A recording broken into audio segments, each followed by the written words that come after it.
Deməli dostlar, baxın, belə bir yerdə, belə bir mənzərənin altında short videomuza başlayacağıq. Salam dostlar, hər vaxtınız xeyirli olsun. Yəqin ki, sizin də mənim kimi qarşınıza belə mövzularda videolar çıxmışdır. Mövzu nədən gedir? Gəlin ən yaxşısı bu mövzuda olan videolardan birinə qısa şəkildə baxaq, sonra isə fikir bildirək. Ana südü ilə deyil, süni uşaq qidaları ilə bəslənən körpələr daha tez xəstələnir. Çünki bu qidalar azyaşlıların immun sistemini zəiflədir. Mütəxəssislər həyəcan təbiri çalır. Bu məhsulların təhlükəsizliyi və tərkibi ilə bağlı standartların tətbiqi vacibdir.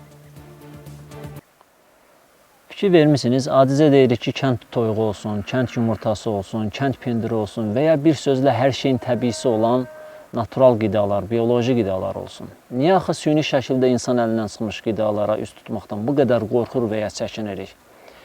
Hətta inanslı və ya inansızlarımız belə hər şeyin təbiisi olan bioloji qidanı tələb edir. Niyə? Səbəbini sizə deyəcəm. Lakin ilk öncə onu qeyd edim ki, bu fikri qəbul etsək də, etməsək də, aqressiya ilə qarşılasaq da, qarşılamasaq da,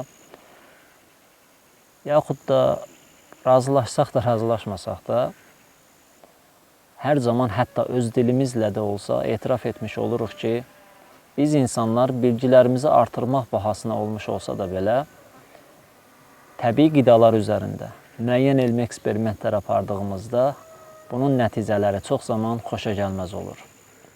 Bununla da əslində onu etiraf etmiş oluruq ki, təbiət və təbiətdə olanlar haqqında hər dəfə bilgilərimiz nə qədər artmış olsa da belə, təbii olaraq meydana çıxan və yaxud da yaradılanlar bizim süni şəkildə ərsəyə gətirdiklərimizdən daha üstün və sağlamlığımız üçün isə daha faydalıdır.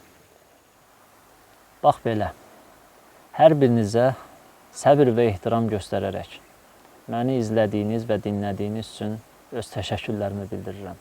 Hər zaman sağ olun və sağlam qalın.